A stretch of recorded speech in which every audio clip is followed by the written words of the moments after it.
A 13-year-old boy in Maryland starts experiencing terrifying phenomena after the death of his beloved aunt. Scratching sounds echo through the walls at night. His bed shakes violently, throwing him to the floor. Objects fly across the room. Mysterious scratches appear on his body, spelling out words. His voice changes. He speaks in languages he's never learned. His family is desperate. Doctors can't help. Ministers can't help. So they turn to the Catholic Church. And what follows is one of the most documented exorcisms in American history, a months-long battle that would inspire the most terrifying horror film ever made. This is the true story behind The Exorcist, and it's somehow more disturbing than the movie. What's up, everyone? Welcome back. SiR.ReapeR here. The Exorcist terrified a generation when it hit theaters in 1973. People fainted. People vomited. Some claimed the film itself was cursed. But what most people don't know is that it was based on a real case, the exorcism of a boy given the pseudonym Roland Doe. His real name was Ronald Edwin Hunkler, revealed after his death in 2020.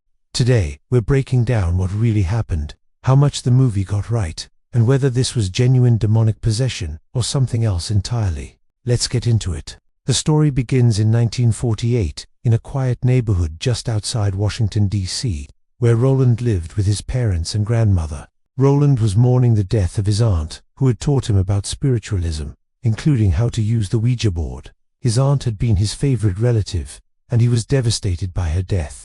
After the funeral, strange things started happening in the family home.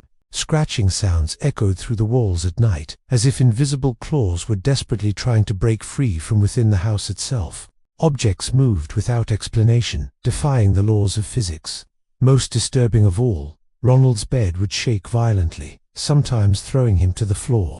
The family initially thought there was a rational explanation, maybe rodents in the walls, maybe plumbing issues causing vibrations, but the phenomena escalated. Roland himself began to change. He would go into trances. His voice would deepen and sound nothing like a 13-year-old boy.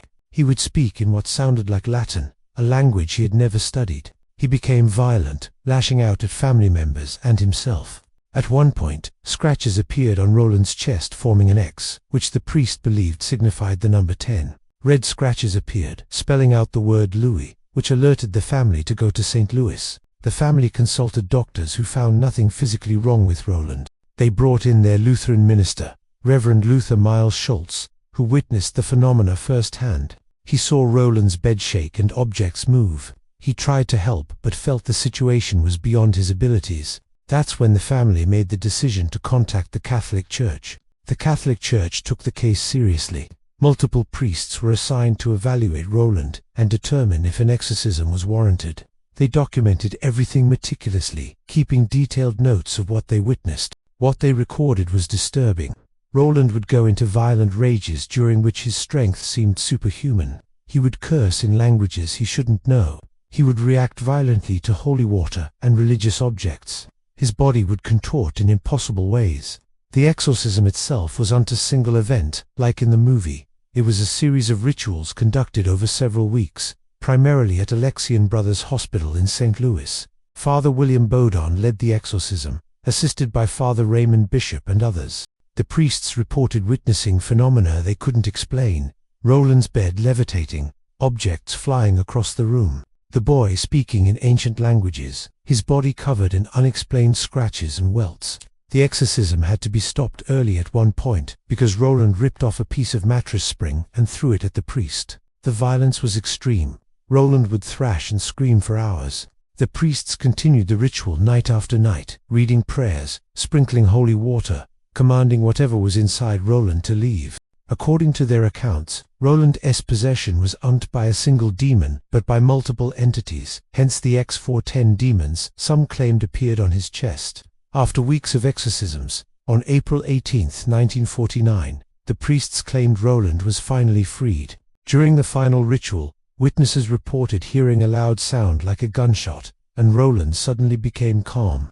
He claimed to have seen Saint Michael the Archangel fighting a demon, and that Michael had won. From that moment on, Roland was back to normal. The phenomena stopped. The scratches disappeared. His personality returned to that of a regular 13-year-old boy. So what really happened? Let's examine the skeptical perspective. Skeptic Joe Nickell wrote that there was simply no credible evidence to suggest the boy was possessed by demons or evil spirits, and maintains that the symptoms of possession can be childishly simple to fake. Skeptics argue that the events can be explained through psychological and medical perspectives, suggesting that Roland may have suffered from mental illness, such as dissociative identity disorder or schizophrenia. There are several rational explanations for what might have happened. First, Roland was a grieving 13-year-old who had just lost his beloved aunt. Grief can manifest in strange psychological ways, especially in young people. Second, he had been introduced to Ouija boards and spiritualism by his aunt.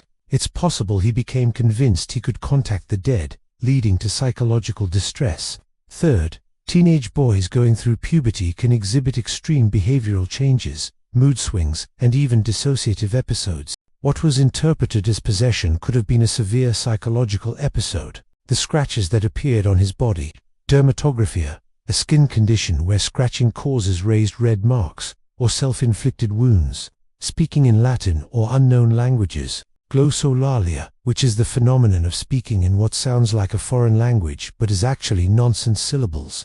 It's well documented in religious and psychological contexts. The violent behavior and superhuman strength. Adrenaline combined with the expectations of everyone around him believing he was possessed could have created a feedback loop where Roland played the role expected of him.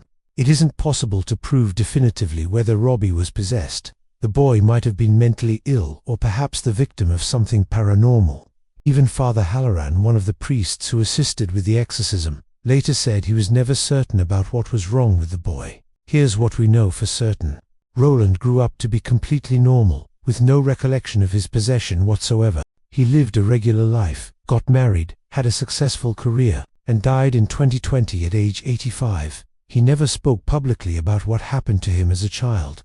Whatever he experienced, whether demonic possession, mental illness, or an elaborate performance, it didn't define his life. The Exorcist movie took this case and amplified everything. The possessed person was changed from a boy to a girl named Regan. The masturbation scene with a crucifix, the head spinning, the projectile vomiting, all Hollywood additions. The movie compressed months of exorcisms into a more dramatic time frame, but many elements were taken directly from the case files: the bed shaking, the scratches, the violent reactions to holy objects, the demonic voices. Author William Peter Blatty read about the case in a newspaper article while he was a student at Georgetown University. The story haunted him for years until he decided to write a novel based on it. That novel became The Exorcist, which sold 13 million copies and was adapted into the legendary 1973 film, directed by William Friedkin. The movie became a cultural phenomenon and remains one of the most terrifying horror films ever made. So was Roland Doe genuinely possessed by demons, or was he a troubled teenager experiencing a psychological crisis that was interpreted through a religious lens? We'll probably never know for certain. What's undeniable is that something happened to that boy in 1949 that was disturbing enough to be documented by multiple priests, witnessed by multiple people, and taken seriously enough by the Catholic Church to warrant weeks of exorcism rituals. Whether you believe in demonic possession or not, the case of Roland Doe remains one of the most fascinating and disturbing stories in paranormal history. And it gave us The Exorcist, a film that continues to terrify audiences over 50 years after its release. So what do you think? Was Roland Doe genuinely possessed, or was this a case of mental illness misinterpreted as demonic activity? Do you believe in exorcisms and demonic possession? Drop your thoughts in the comments. If you enjoyed this deep dive into the true story behind The Exorcist, hit that like button, subscribe for more horror movie true stories, and turn on notifications. Thanks for watching. I'll see you in the next one.